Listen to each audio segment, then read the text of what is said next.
Monsieur Bopin. Oui, moi aussi, féliciter du rapport et des propositions concrètes.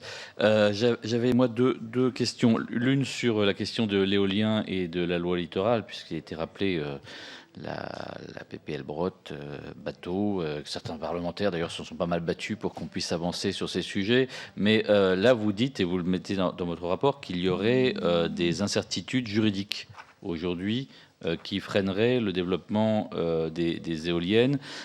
Chacun voit bien qu'en effet, il y a une nécessité de préserver les paysages. C'est pas en débat. Donc, et d'ailleurs, le texte le dit, le texte dans la loi.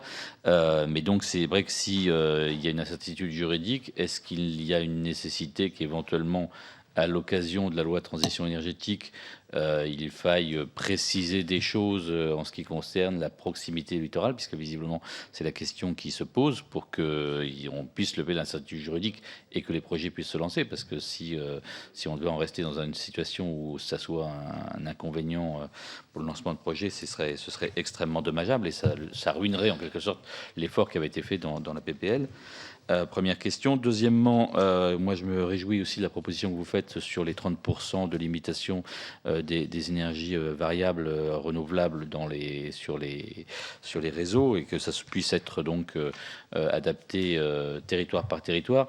Et je voulais souligner à cette occasion que ça ne concerne pas que les DOM-TOM, mais l'ensemble des ZNI. La situation de la Corse est évidemment une question qui est aussi importante, même si aujourd'hui on est très largement en dessous des 30%, mais si on veut donner de la perspective et éviter qu'on ait du développement du fuel pour la production d'électricité en Corse, il faut qu'on puisse donner des perspectives.